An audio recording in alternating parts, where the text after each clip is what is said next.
Hello दोस्तों, नमस्कार। देखिए, आज हम लोग जानने वाले हैं सीयूईटी के बारे में। और ये देख लीजिए कि ये सीयूईटी है क्या, और सीयूईटी के बारे में जितने भी इन्फॉर्मेशंस है वो सब मैं आपको आज बता दूंगा। ठीक है, तो सबसे पहले जान लेते हैं सीयूईटी के बारे में। देखिए, सीयूईटी जो है ये एक एंट्रेंस एग्ज़ाम है जो कि कॉमनली सभी स्टूडेंट्स के द्वारा लिया जाता है। ठीक है, देखिए सीयूईटी होता क्या है, तो सीयूईटी में इसका मतलब क्या है पहले देख लीजिए। तो इसका मतलब हुआ कि दोस्तों central university common entrance test. ठीक है, CUCET, इसका मतलब क्या हो गया। सी मतलब सेंट्रल, यू मतलब यूनिवर्सिटी, सी मतलब कॉमन, ई मतलब एंट्रेंस, टी मतलब test. Central university common entrance test, इसको हम ऐसे बोल सकते हैं CUET, central university entrance test. ठीक है, और 2023 के बारे में बताएंगे हम। ठीक है, तो देखिए सबसे पहले जान लेते हैं सीयूईटी के बारे में। सीयूईटी क्या है, तो देखिए सीयूईटी जो है एक कॉमन एंट्रेंस टेस्ट है। जैसे आप लोग अगर अभी अभी 12th पास आउट किए होंगे, अभी अभी अगर आपने 12th का एग्ज़ाम दिया है दोस्तों, तो ये आप ही के लिए है। ठीक है, तो इसके बारे में फुल इन्फॉर्मेशन है, अच्छे से देखिए और पूरी जानकारी लेकर के ही जाइएगा। ठीक है, चलिए देखते हैं सबसे पहले सीयूईटी के बारे में। तो सीयूईटी का मतलब हमने बता दिया। सीयूईटी का मतलब सेंट्रल यूनिवर्सिटी एंट्रेंस टेस्ट। अब इस एग्ज़ाम को, इस एंट्रेंस टेस्ट को कौन कौन से स्टूडेंट्स दे सकते हैं, कौन कौन से विद्यार्थी इसको दे सकते हैं, इसके लिए क्वालिफ़िकेशंस क्या है और क्या क्या एज लिमिटेड है, क्या एज है, कितने एज तक बच्चे दे सकते हैं। तो अभी बात डिस्कशन करेंगे एज लिमिट के बारे में, एग्ज़ाम पैटर्न के बारे में कि एग्ज़ाम पैटर्न क्या होगा इसका, उसके बाद एग्ज़ाम का मोड कैसा होगा, किस प्रकार से एग्ज़ाम कंडक्ट किया जाएगा। तो ये सारे के बारे में हम डिस्कशन करेंगे। मोडली जो है वो पूरी इन्फॉर्मेशन है दोस्तों, आप लोग ध्यान से देखिए और समझ के यही जाइएगा। ठीक है, चलिए शुरू करते हैं सबसे पहले सीयूईटी के बारे में। तो देखिए सीयूईटी एक एंट्रेंस टेस्ट है, हमने बता दिया। और ये इसको 12th पास आउट के जितने भी स्टूडेंट्स हैं, इसका क्वालिफिकेशन यही है दोस्तों कि इस एग्ज़ाम को वही बच्चे दे सकते हैं जो 12th पास आउट है। ठीक है, ये अंडर ग्रेजुएशन में आता है। जैसे ये सीयूईटी 2023 यूजी के बारे में हम बता रहे हैं। UG means under graduation. तो इस एग्ज़ाम को देने के बाद सबसे पहली बात की क्वालिफिकेशन की बात कर लेते हैं। क्वालिफिकेशन क्या है, तो देखिए क्वालिफिकेशन इसका यही है 12th पास आउट। ठीक है, अभी अभी आप अगर एग्ज़ाम दिए होंगे, 12th पास कर गए होंगे या नहीं किए हैं, अभी तो एग्ज़ाम का रिजल्ट आया या नहीं आया उस मायने नहीं रखता है, एग्ज़ाम का रिजल्ट तो आ ही जाएगा। देखिए 12th पास आउट स्टूडेंट जो है वो इस एग्ज़ाम को दे सकते हैं। अब इस एग्ज़ाम को देने के फ़ायदे क्या है, तो देखिए दोस्तों आप 12th पास आउट जैसे ही करते हैं तो आप आगे की पढ़ाई के लिए जो भी आप कोर्स सेलेक्ट करते हैं, जैसे अंडर ग्रेजुएशन में आप जो भी सब्जेक्ट स्पेसिफिक अगर आप कोर्स करते हैं, जैसे हो गया BA हो गया या BSc या BCom, कोई भी स्ट्रीम से आप अगर आप आगे ऑनर्स करते हैं, तो इसमें आपको क्या करना होता है कि आप किसी एक स्पेसिफिक सब्जेक्ट को लेकर के आप आगे बढ़िएगा, आगे पढ़िएगा। तो इसके लिए ये एक यूनिवर्सिटी कॉमन एंट्रेंस टेस्ट है। अब पहले क्या होता था कि एक आपको 12th के मार्क्स के बेस पे ही आपका सिलेक्शन होता था किसी कॉलेज में या किसी भी यूनिवर्सिटी में आपका एडमिशन होता था, लेकिन अब ऐसा नहीं है। अब पूरा पैटर्न चेंज हो चुका है। आपको अगर किसी भी सेंट्रल यूनिवर्सिटी में एडमिशन लेना है तो इसके लिए आपको क्या करना पड़ेगा, एक कॉमन एंट्रेंस टेस्ट देना पड़ेगा। ठीक है, और इसका क्वालिफिकेशन यही है दोस्तों कि आपको 12th पास आउट होना चाहिए। ठीक है, चलिए अब आगे बात कर लेते हैं इसका एज लिमिटेड का। तो देखिए एज लिमिटेड इसका कुछ नहीं है, इसका एज लिमिट नहीं है क्योंकि आप पढ़ने जा रहे हैं, तो इसमें कोई एज लिमिट नहीं है। आप बस 12th पास आउट होनी चाहिए बस। ठीक है, इसमें कोई एज लिमिट नहीं है। तो देखिए अब सेंट्रल यूनिवर्सिटी में कौन कौन से यूनिवर्सिटी आते हैं, जैसे कि सेंट्रल यूनिवर्सिटी में आ गया DU Delhi university, BHU Banaras Hindu university, AU Allahabad university, उसके बाद JNU, ये सारे के सारे कुछ यूनिवर्सिटीज़ आते हैं। ठीक है, तो इसमें टॉप मोस्ट जो यूनिवर्सिटी है वो है दिल्ली DU यानी कि दिल्ली यूनिवर्सिटी। उसके बाद सेकेंड जो टॉप रैंक जो यूनिवर्सिटी है वो है BHU। ठीक है, तो इस टाइप का कुछ यूनिवर्सिटीज़ हैं। ऐसे जो टोटल यूनिवर्सिटीज़ हैं हमारे इंडिया में, सेंट्रल यूनिवर्सिटी वो 52 है। ठीक है, 52 सेंट्रल यूनिवर्सिटीज़ हैं। अब ये CUET जो है वो सिर्फ सेंट्रल यूनिवर्सिटी ही नहीं कंडक्ट करवाता है। अब जिसका भी मन है, जो भी डीम्ड यूनिवर्सिटी है या फिर जो प्राइवेट यूनिवर्सिटी है, वो भी इस एग्ज़ाम के माध्यम से आपके कॉलेज में एडमिशन ले सकता है। ठीक है, ऐसा UGC ने कह चुका है। ठीक है, UGC का कहना है कि आप जो भी जो डीम्ड यूनिवर्सिटी जो होगा या फिर जो प्राइवेट यूनिवर्सिटी होगा, जो कॉलेज होगा, वो क्या कर सकते हैं, इस CUET के माध्यम से वो अपने कॉलेज में एडमिशन ले सकते हैं। ठीक है, तो हमने CUT के बारे में उम्मीद है बता दिया और इसका क्वालिफिकेशन बता दिया कि क्वालिफिकेशन आपके 12th पास आउट होने चाहिए। अंडर ग्रेजुएशन आप अगर UG में एडमिशन ले रहे हैं तब, ठीक है, तो 12th पास आउट होने चाहिए। एज लिमिट की बात करें तो इसमें कोई एज लिमिट नहीं है दोस्तों। इसमें आप लोग ऐसा नहीं कि मतलब एज लिमिट कहने का मतलब कि इसमें पढ़ने जा रहे हैं तो इसमें कोई एज लिमिट नहीं है। अब आगे बात करते हैं एग्ज़ाम पैटर्न का। सबसे मेन यही है दोस्तों कि आपको समझ में आ जाना चाहिए कि एग्ज़ाम का पैटर्न कैसा होगा, किस टाइप से हमसे सवाल पूछा जाएगा एग्ज़ाम में। तो देखिए एग्ज़ाम का जो पैटर्न है दोस्तों वो मैं आपको समझा देना चाहता हूँ। देखिए इसमें जो आपका एग्ज़ाम होगा वो MCQ बेस्ड टेस्ट होगा। जो आपको सवाल पूछा जाएगा एग्ज़ाम में वो MCQ बेस रहेगा दोस्तों। देखिए तो इसमें आपको 3 सेक्शन है, ठीक है, 3 सेक्शन पढ़ेंगे।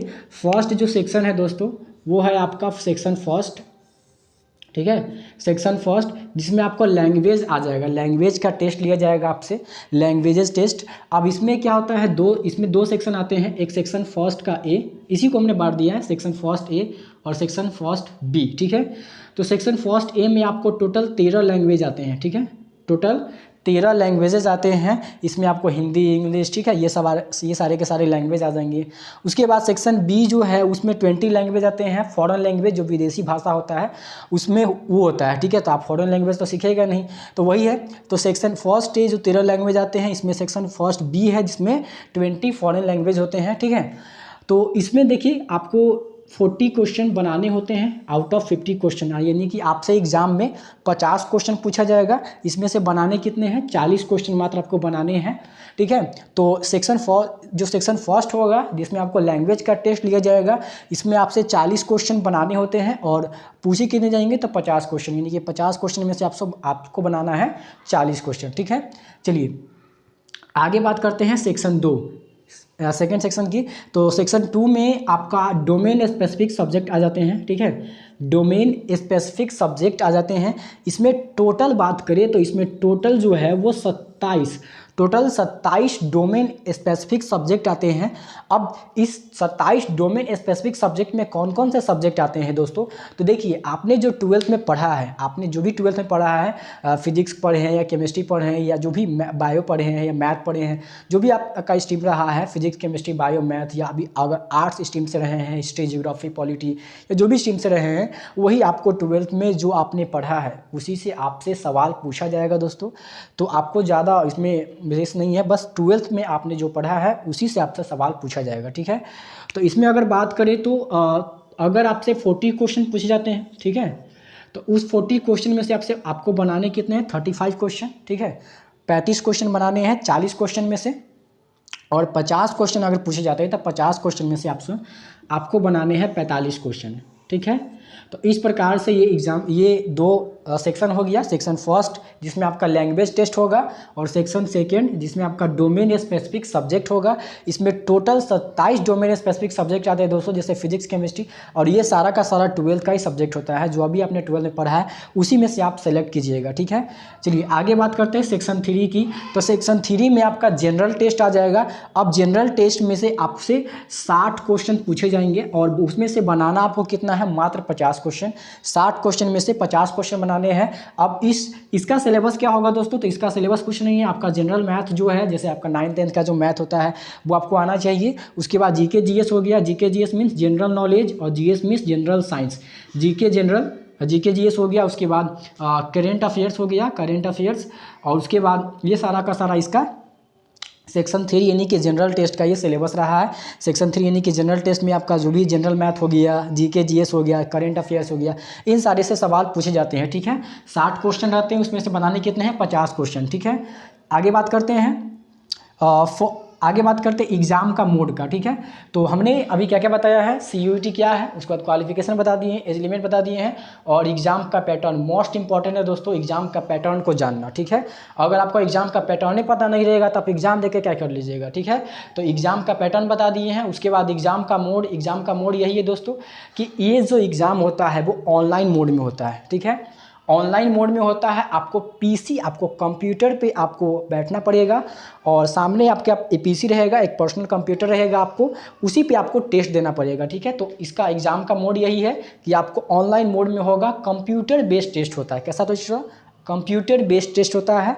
आपके सामने कंप्यूटर रहेगा, उसी पे आपको आंसर लगाना होता है, ठीक है। तो एग्ज़ाम का मोड हो गया। अब आगे बात करते हैं CUET का एडमिशन का प्रोसेस क्या है। अगर आप किसी भी सेंट्रल यूनिवर्सिटीज़ में आप अगर एडमिशन लेना चाहते हैं तो इसका प्रोसेस क्या है। इसका प्रोसेस है दोस्तों कि सबसे पहले आपको फॉर्म फिलिंग करना पड़ेगा। फॉर्म फिलिंग करना पड़ेगा फॉर्म फिलिंग। उसके बाद आपका एडमिट कार्ड निकलेगा, ठीक है। एडमिट कार्ड निकलेगा। एडमिट कार्ड निकलने के बाद आपको एग्ज़ाम देना पड़ेगा। एडमिट कार्ड आ गया तो एग्ज़ाम देना पड़ेगा, तो एग्ज़ाम दीजिएगा। एग्ज़ाम के बाद आपका रिजल्ट निकलेगा। रिजल्ट के बाद ही आपका एक मेरिट निकलेगा। अब मेरिट आपका ऐसे नहीं निकल जाता है दोस्तों। आप जो फॉर्म फिलिंग कीजिएगा, जो भी आप फॉर्म फिलिंग कीजिएगा, तो उस फॉर्म फिलिंग में आपको जिस भी यूनिवर्सिटी या जिस भी कॉलेज में जाना है, तो उसी के अनुसार वो यूनिवर्सिटी जो है वो आपसे किस किस सब्जेक्ट का टेस्ट मांगता है, किस किस सब्जेक्ट का आपसे किस किस सब्जेक्ट में आपका रिजल्ट देखेगा, तो वो मायने रखता है, ठीक है। जैसे आप BHU को टारगेट कर रहे हैं, DU को टारगेट कर रहे हैं, तो DU जो है वो लैंग्वेज में से एक लैंग्वेज टेस्ट देखता है। कोई भी लैंग्वेज टेस्ट हो उसमें से आपका एक लैंग्वेज टेस्ट देखेगा। एक लैंग्वेज जैसे या तो हिंदी हो सकता है या तो इंग्लिश हो सकता है। तो आपको फॉर्म फिलिंग करने से पहले आपको जैसे भी आप किसी भी यूनिवर्सिटी को अगर टारगेट कर रहे हैं तो उस यूनिवर्सिटी के वेबसाइट पे जा करके आप पहले देख लीजिए कि उस यूनिवर्सिटी में एडमिशन लेने के लिए हमको किस किस सब्जेक्ट का टेस्ट देना पड़ेगा, ठीक है। तो आपको पहले इस चीज़ की जाँच कर लेनी है, तभी जा करके आपको फॉर्म को भरना है, ठीक है।